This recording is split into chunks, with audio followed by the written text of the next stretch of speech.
Hepatitis B Nattraga Sridagi ngakthokke hairabadi laina asiga Saogonaduna Hingliba Meeoi Singda Yengliba Mityeng asi Hongdokpa Mathou Tai haina NVHCP ge State Nodal Officer Dr. Rosie na phongdorakli wafam asi ngasi World Hepatitis Day gi thouram ga mari lainana MNP Plus amasung Patna Kripa Society Saso Kon Care Foundation amade adumgi Mityeng ga loinana silaga Pangthokpa thouram da mahakna phongdokhibane Thangal kaitheda leiba hotel yaifabada it's time for action haiba team gi makhada pangthokhiba thouram aduga mari lainana Dr. Rosie na hai World Health Organization gi pandam de viral hepatitis asi kumjale singani kuntra faubagi manungda muthatpa haibasini pandam asi fangnaba leiriba miyam community amade lenga ka khutsam naraga amatta oina thabak tawminaba mathau tai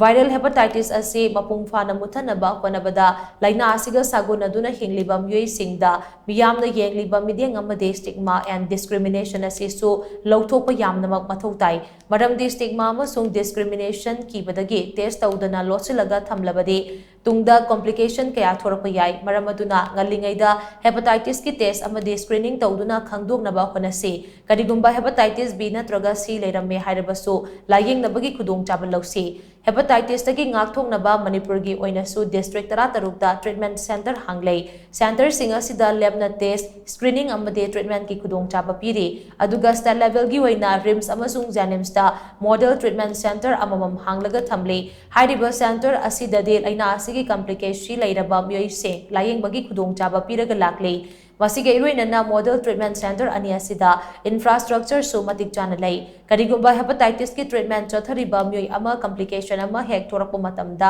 madubu khudakta intervene tawnabagi infrastructure so matik chana model treatment center ani asida thamli haina mahangna maka tana phongdokhi